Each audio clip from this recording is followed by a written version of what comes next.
Sahabat setia Gowor yang dikasihi Tuhan, Shalom. Hari ini adalah Jumat 12 September 2025.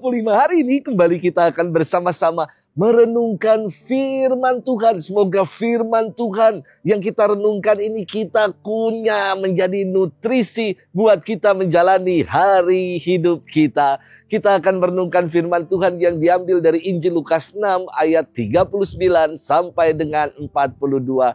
Mari kita siapkan hati kita. Haleluya, haleluya, haleluya. Sabdamu ya Tuhan adalah kebenaran. Kuduskanlah kami dalam kebenaran. Haleluya, haleluya, haleluya. Tuhan bersamamu dan bersama rohmu. Inilah Injil suci menurut Lukas, dimuliakanlah Tuhan. Pada suatu hari ketika Yesus menyampaikan perumpamaan ini kepada murid-muridnya, mungkinkah seorang buta membimbing orang buta? Bukankah keduanya akan jatuh ke dalam lubang? Seorang murid tidak melebihi gurunya, tetapi orang yang sudah tamat pelajarannya akan menjadi sama dengan gurunya.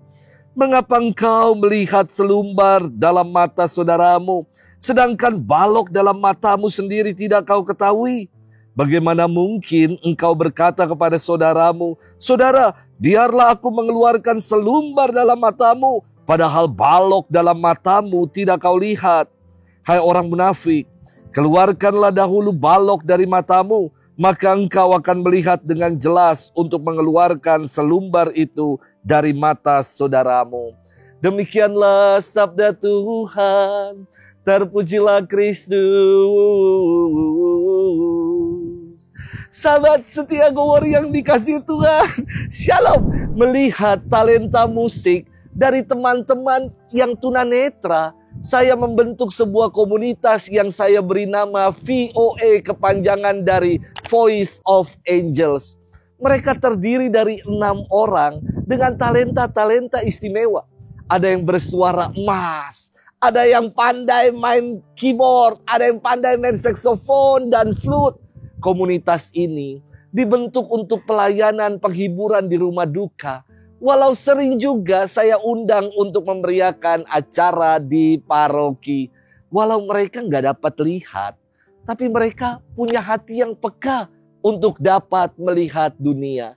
Berbeda sekali ya dengan yang beberapa waktu lalu kita alami ketika demo-demo yang berujung pada tindakan anarkis. Pemimpin-pemimpin malah dibutakan oleh kekuasaan sehingga tidak punya hati untuk mendengar jeritan hati nurani rakyat. Sahabat setia Gowor yang dikasihi Tuhan, firman Tuhan hari ini sangat inspiratif. Yesus memberikan perumpamaan kepada para muridnya. Dapatkah orang buta membimbing orang buta? Bukankah keduanya akan jatuh ke dalam lubang? Tidak mungkinlah orang yang tidak dapat melihat memberikan tuntunan kepada orang yang tidak dapat melihat juga. Yang ada kedua-duanya akan jatuh dan masuk dalam lubang atau tersandung. Orang tidak dapat memberikan tuntunan karena tidak bisa melihat, karena buta. Perumpamaan ini dimaksudkan Yesus agar para muridnya tidak menjadi seperti orang-orang Farisi dan ahli-ahli Taurat yang dibutakan hanya oleh ajaran-ajaran agama dan mereka bertindak munafik.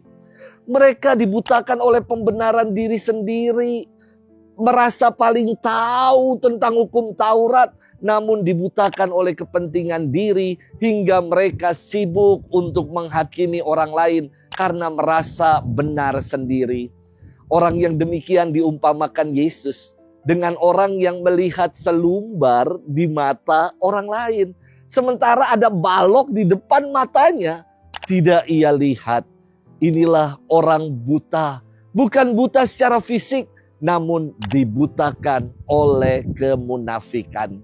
Sahabat setia Gowor yang dikasihi Tuhan, saya kira tidak usahlah kita sibuk mengurusi selumbar pada mata orang lain. Mari kita bercermin untuk melihat diri kita. Kita berefleksi. Momentum demo-demo kemarin buat saya adalah momentum evaluasi dan refleksi untuk bangsa kita. Terkadang banyak balok-balok yang menghalangi mata kita, tetapi kita lebih mudah melihat selumbar di mata orang lain. Mari kita lepaskan dulu balok-balok dari mata kita, dari hidup kita. Balok kecemasan, balok ketamakan, balok kesombongan, balok kenikmatan-kenikmatan duniawi, balok keserakahan. Mari kita singkirkan balok-balok itu hingga kita bisa melihat dengan jelas betapa baiknya karya Tuhan dalam hidup kita. Selamat bermenung, Tuhan memberkati kita semua. Di dalam nama Bapa dan Putra dan Roh Kudus. Amin.